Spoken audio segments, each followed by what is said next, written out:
इस आध्यात्मिक ज्ञान की रचना में आप सभी का स्वागत है। हम अपने सभी दर्शकों को आज सुनाते हैं श्रीमद् भगवत गीता के प्रसंग, जहां भगवान श्री कृष्ण और अर्जुन के बीच संवाद चल रहा है।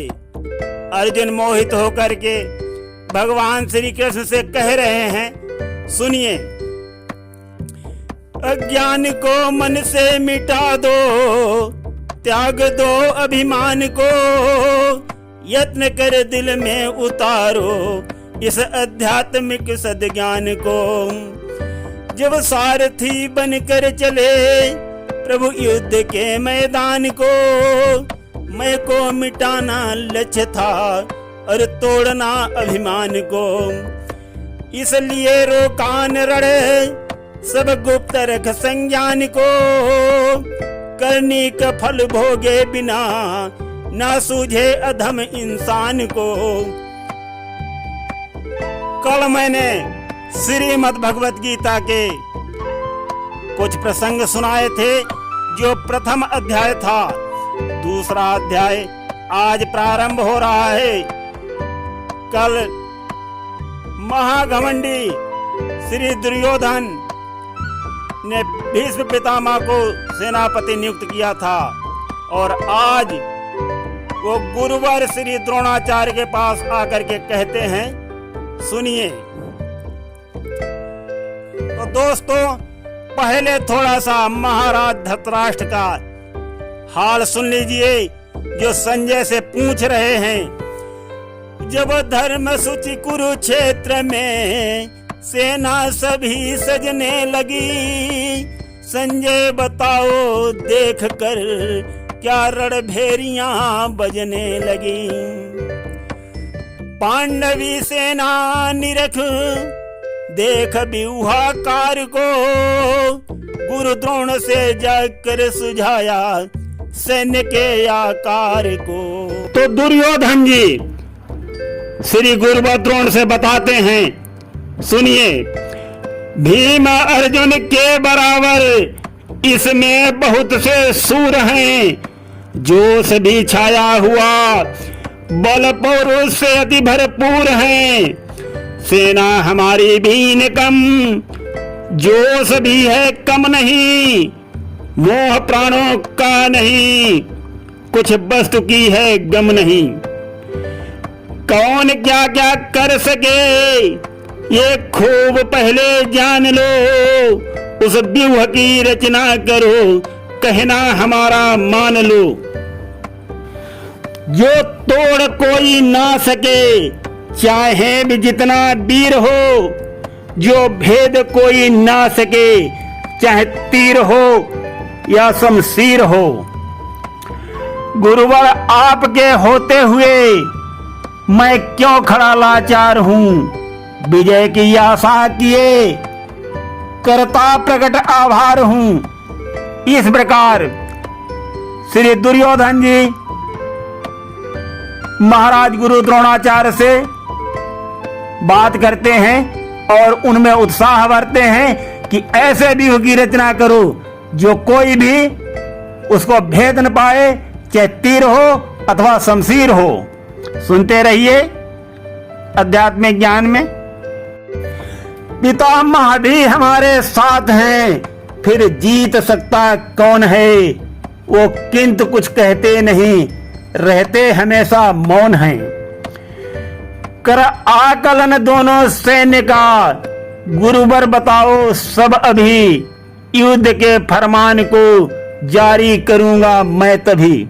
इस प्रकार दुर्योधन जी गुरुवर द्रोणाचार्य को समझाते हैं और कहते हैं, साथियों, कि मैं युद्ध का फरमान तभी जारी करूंगा जब आप दोनों सेनाओं का भली प्रकार आकलन कर लीजिए और संपूर्ण रूप से तैयारी कर लीजिए।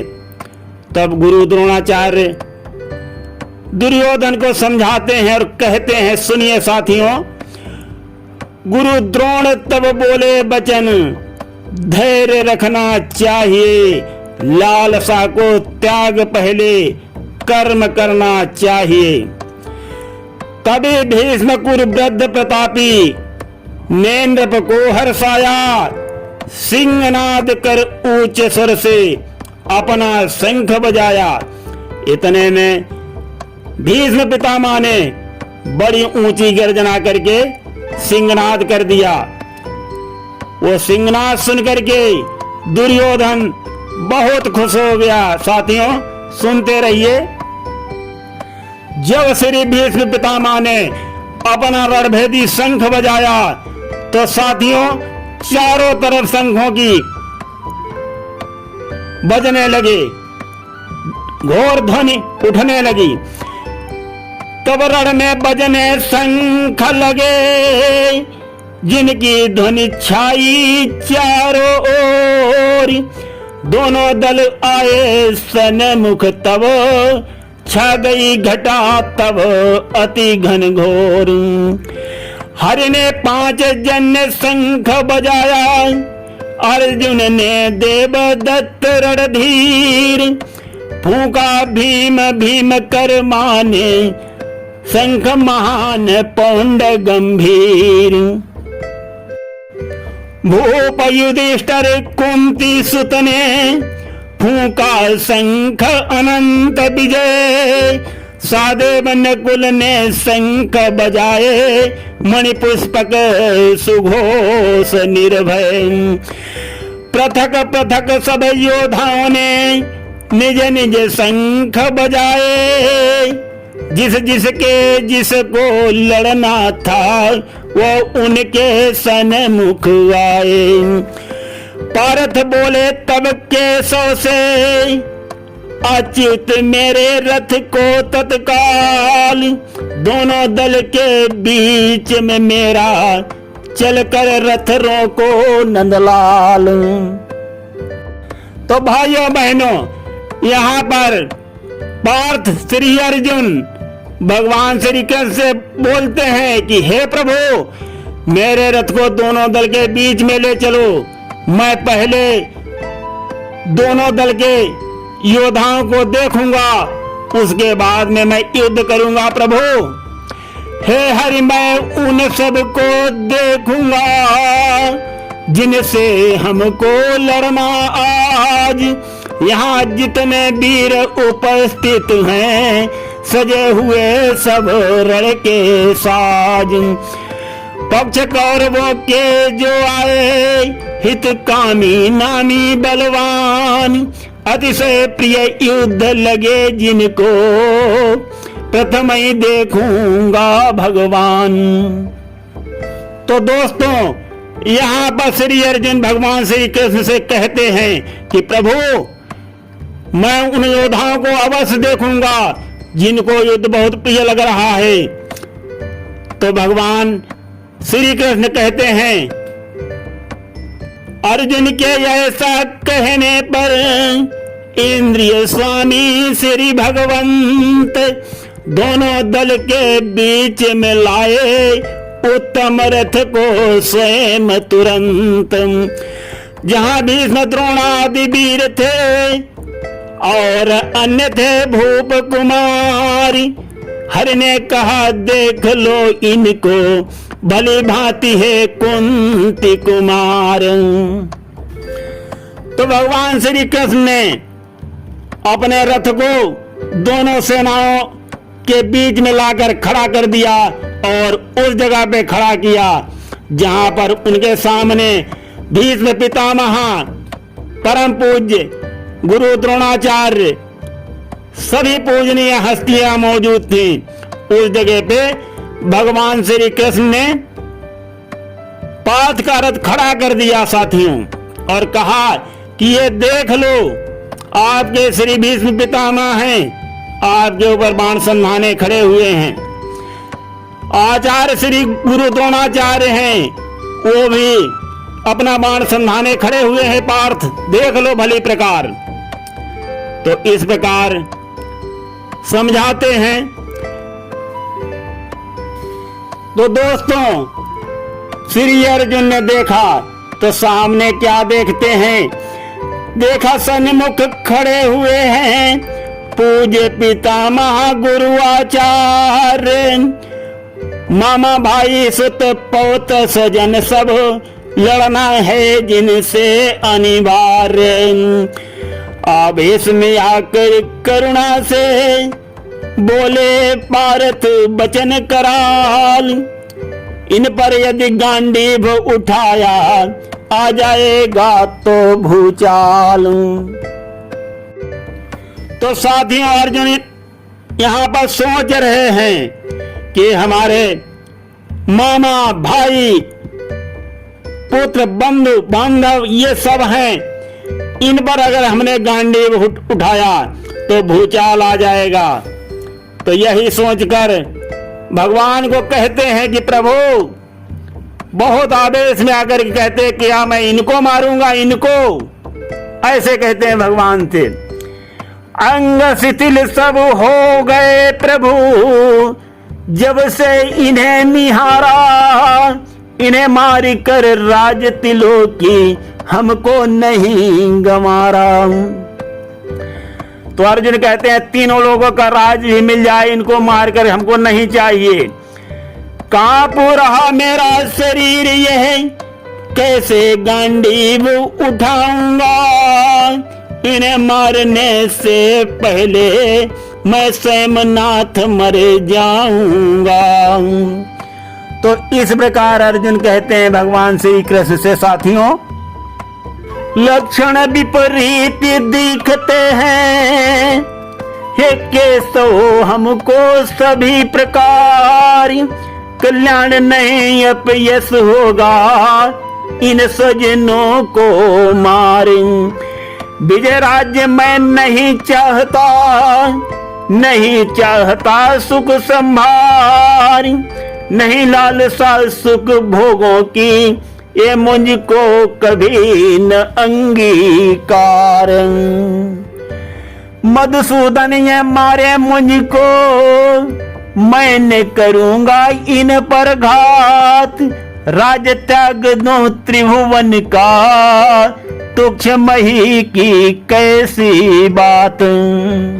तो यहाँ पर पुनः श्री अर्जुन भगवान श्री कृष्ण से कहते हैं कि प्रभु, इनके लिए मैं त्रिलोकी का राज त्याग दूं, अपनी जान त्याग दूं, सब कुछ त्याग दूं, फिर ये तुच्छ जमीन के लिए मैं इनकी जान कदापि नहीं ले सकता।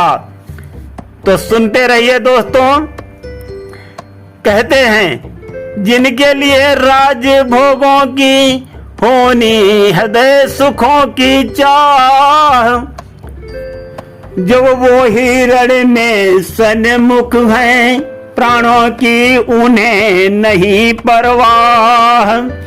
हे केशव आगे क्या हित होगा इन सब बंधु जनों को मारी, बध करना आतताइयों का भी देगा हमें नरक में डार। अतएव सभी कौरव दल का बध करना हमें नहीं उपयुक्त, हे माधव बंधु बांधवों का बध कर कैसे होंगे सुख संयुक्त। लोभ विवश ये भ्रष्ट चित्त हो देख न पाते अपने आप, कुल विनाशकत दोष और मित दोह जंत्रित ये पाप। किंतु ज्ञान है हमको केशव कुल नाशक अति पाप महान, तो फिर इससे बचने का क्यों करूं न संयम हे भगवान। सत्य सनातन कुल के क्षय से कुल धर्मों का होता नाश, धर्म नाश से सारे कुल में होता सदा अधर्म निवास।